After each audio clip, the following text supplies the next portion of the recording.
Yes friends, as part of this session, let us understand about difference between equals method and double equals operator, and also we have gone across them, but let us put that at a group and let us discuss them. Okay, observe here. Okay, the difference between double equals operator and equals method. Okay, difference between double equals operator and equals method.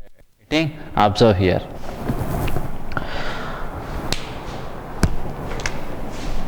Double equals operator and equals method. Getting? So here the first point is, observe here, a double equals operator is applicable to, that is, you can use this operator for primitive data types as well as for the user defined data types. Observe here. Okay, it's applicable for primitive data types. Getting? Applicable for primitive data types and user defined data types, that is for reference variables also it is applicable. Getting? For reference variables also it is applicable. Observe here example. Okay, now think that public static void main is there. Okay, and now int or else directly let me take as, what is that, SOP of 9 double equals to 9. Yes, true is the answer. And now let us take SOP of reference variables, right? Let's take one small object, that is string s1 equals to hello. Getting? And let it be the second object of type string is also hello only. Now SOP of s1 double equals to s2. Now both the objects are referring, this s1 and s2 are referring to the same object. Getting? Same object, so their reference values are same because it will get stored at buffered area, string constant pool. Okay, so the value will be as what? True. Getting? It is applicable for even user defined data type, that is reference variables. Okay, now coming to this one, what is that? It is applicable only for the reference variables. You cannot apply that one to the primitive data type variables. Okay, so what is that? It is applicable only, it is applicable, getting? Applicable only for the reference variables. Getting? For reference variables. Getting? So I can use the best example as what? Up to the example, public static void main string array. Okay, now up to here, SOP of what is this? Let me take directly the object. Okay, dot equals of, what is that? Hello. So here you will get the output as true. Okay, that's a simple example for that one. Okay, now let's understand the other one. You cannot override or you cannot overload this operator. Overriding or overloading is not applicable to this operator to perform object data comparison. Observe here, in the case of user defined data type or reference variables, observe here, this is what? S1. Getting? And s2 also referring this one only. Getting? This one only. Think that if I am having here the scenario as what? String s1 equals to new string of hello. Getting? And other one is what? String s2 equals to new string of hello. Getting? Now if I take SOP of s1 double equals to s2, it will return false. Why? It will compare the reference variable values but not the object data. Observe here, how will it be? Means simple thing. Observe here, this is string s1, getting? Having data as what? Hello. And other one is what? s2, and having the data as what? Hello. Let it be the variable is value. Getting? The variable is what? Value. Getting? Value. Now this one will be having an address. We have discussed that one. Each and every object in our Java will be having different address, that is unique address. Okay, now let it be this address as 0002, and this approximate hexadecimal string value is what? Our reference value. Okay, let it be the reference value 9f, and this is not an equivalent, not equal reference, equal hexadecimal string value to this one. It is approximate. There will be lots of conversions. That's why I'm writing 9f, but not equivalent value to this hexadecimal value 001. Okay, now let it be here this one 99f. So this value only this s2 will be containing, and this s will be containing 9f. So here s1 value is what? 9f. Here s2 value is what? 99f. Both are different. That's why it returns what? False to us.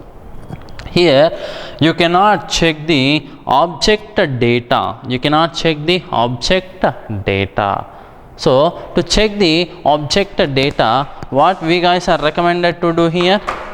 To check the object data, here you cannot do that object data checking by using double equals operator. So that's why we are going for equals method. Getting? So that you are going to override this equals method. Getting? Overriding of equals method can be done. Getting? Can be done to perform object data comparison. Getting? Comparison to tell. Getting? To tell whether the two objects, getting, whether the two objects are equal or not. Getting, guys? To tell whether two objects equal or not. For this one we have seen an example at our earlier session, or else let me develop that one. Okay, observe here, simple thing to develop. Okay, what is that? Let me take this one as what? Let me take this is for double equals operator, and this for equals method. Okay, observe.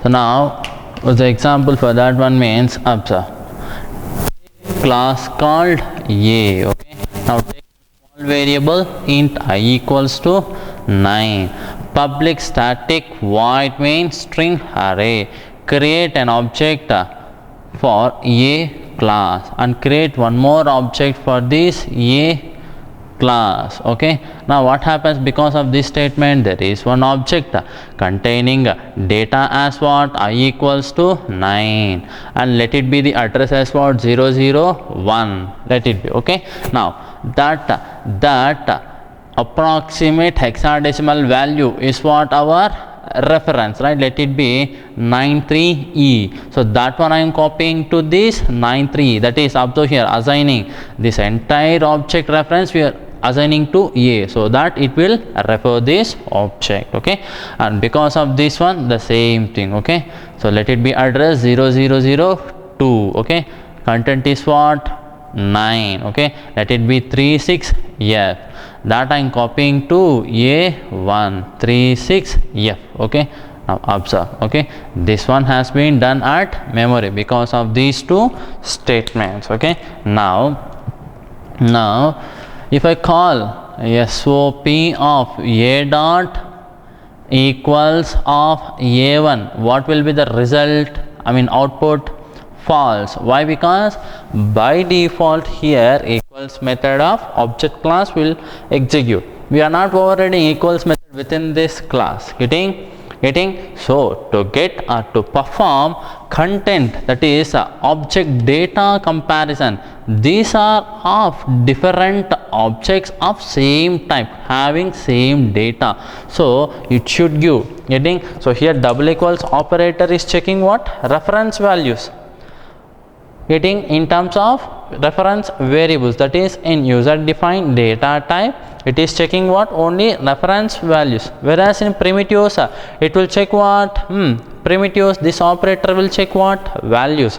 Observe here, instead of 9, if I take int I1 equals to 9 comma I2 equals to 9, okay, and if I take here I1 and here also if I take I2, it will give true only to us, okay, because here the representation in terms of primitive variables will be different. Observe here, okay, it will be as what? I1 value is what? 9 and I2 value is what? 9. In this way the value will be stored, okay. Now observe, so here the memory representations are getting differ internally, getting for user defined data type, okay. Now observe, so in order to obtain in order to perform object data comparison, I am going to override equals method, getting equals of object getting boolean equals, okay. Now observe here, first we have discussed about this code, okay. What is that? I am going to check whether it is of particular type or not, underlying object is of A or not.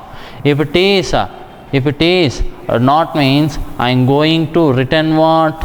I am going to return false, getting, otherwise perform what? Otherwise perform typecast and check it. Before that let me check whether the past reference is an extra reference to the already created object. If you are not getting this, please refer that equals method code, okay. Now observe here, okay, O equals to this, okay. If it is so, return what? Return true. Then perform typecasting, getting typecasting, and if a1 dot I equals to I, just return what, guys? True, getting, otherwise return false, getting, otherwise return false. That's it, okay. Now if you do run and compile and run this code, you will get true as the output instead of false, okay. This is an example for that. Equals method, you can override this one to perform what? Content, getting, that is object data. If you want to compare, if you want to check two objects equal or not, then you have to override the equals method in this way, okay. And what is the other one means? Observe here, okay, what is the other one means?